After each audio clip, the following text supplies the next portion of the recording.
When it comes to what a singer needs to hear in a live situation, actually, it really in any situation, whether it's in the studio, a live band, live with tracks, you're going to need to hear yourself more than everything else.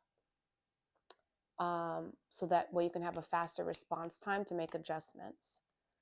How I tend to ask for the mix in my ears, if I can't control it myself, what I ask for is one instrument to help me stay on pitch, whether it's the guitar or the keys. One or the other, I usually choose one depending on how loud the players are. If the guitar is loud, I'd ask for the keys, just so I can make sure I'm not missing any of the pitches. Um, and then I ask for all of the vocalists, whoever's singing. Doesn't matter if they're only doing a little bit. Like I need to know who's doing what. And then I ask for myself at least 25% higher than everybody else. And that's usually a good base start. And if adjustments are needed after that, then it's really a quick like me up. It's really a quick like hand signal as things are underway. Um, and the reason for that is I need to be able to stay on pitch. I need to be able to hear where everyone else is singing so I know if I'm on someone else's part or not. And then if I'm switching to leading a song, I need to be able to hear myself louder than everybody else in the background, not drown me out. So that's the kind of the reasoning behind having those settings be that way. I have a preference, right? Some people have a preference of having the monitors be in front of them on the floor. I think that stems from just it being old school and what they're used to and how they started in their careers. So most people don't have an issue with the floor monitor just because they're so accustomed to it. I found that I really cannot hear when I have things coming out of the floor monitor, because if you think about it, a lot of times the angle that they're tilted, it's hitting you at the knees. So it's not really getting to where you. So if I have to use a floor monitor, I find myself having to like back up. So like, but then I'm near the drums and other instruments that are louder. So I'm like, okay, we're just fighting here.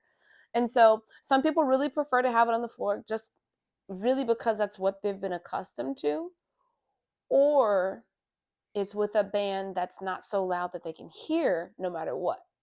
As long as it's coming in their direction, it's enough. For me, I need more. If you can give me more, I'll take it. And so the preference for having it be a monitor that's in my ears now means a lot more things get blocked out. And then I get exactly what I need so that I can perform. Um, some people don't like that because it takes away from them being able to feel the music. My ears don't stay in very well. So I still get some of that, but then I also get what I need, right? So if it starts to slip out a little bit, then the stage will bleed into what I can hear. And that's perfectly fine because then I'll be able to feel it, but I'll also be able to hear exactly what I need to hear. So I know a singer that doesn't like to have himself in the monitors at all and wants to hear himself what's coming out of the house. And I'm like, I don't even know how you can hear yourself, but that's what he's used to. That's what he's accustomed to. So anything else, it's too much of him because he's just not being able to hear himself. So everyone has their preference. Um, for singers that are new, because technology is here, I would highly recommend having an in-ear monitor system where you have everything you need right in your ears, so you don't sing too hard, so you don't overblow, so that you preserve your voice, but also can hear very clearly and not end up being pitchy. You think you killed it, and you hear a playback, and you're like, oof, right? So that just, I think it just removes a lot of the what ifs or how abouts or did I do okay, right? You can actually hear for yourself what you're doing and how it is in real time. One thing that I even walk my middle schoolers through when I talk about microphone etiquette, um, is I tell them there's just like three rules. One, usually the top of the microphone is metal, right? So I tell them to act like the metal on the microphone is going to electrocute them. Don't touch the metal. Stay away from the top of the microphone. Stay away from the capsule, because if you cover it, it starts to uh, keep all the sound in, and you'll actually sound muffled. You won't actually be any louder. It'll be worse. So you want to keep the capsule, the top of the microphone, free and clear. I wish I had a microphone to show you, but you use my hands as like it's an ice cream cone, right? The top of the ice cream cone. You want to touch the actual ice cream. You would say on the cone. Okay. That's rule number one. Don't touch the capsule. Rule number two is to always keep the microphone facing you, right? The moment you let the microphone down, if there is a floor monitor, it could cause feedback. In most cases, it will cause feedback. What do you get as it comes down, as it drops? And it's the worst.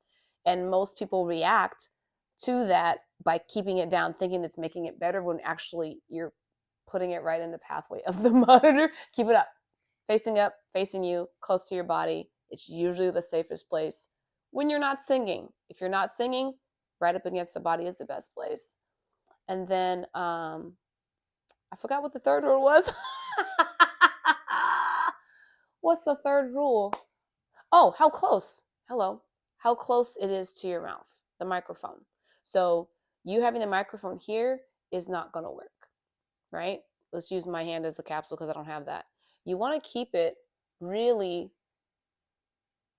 within 2 inches to no more than a finger length away for the most part. I know you see singers be really dramatic and pull back.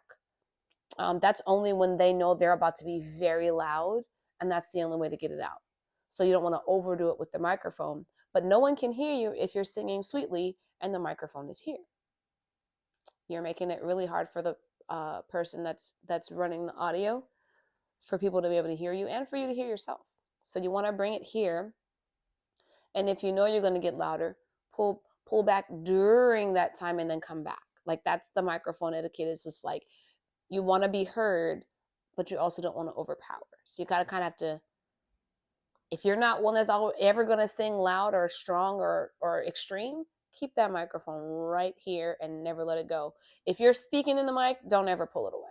Like that's never going to be loud enough to be heard down here. Here. So that's the other main rule for microphone etiquette.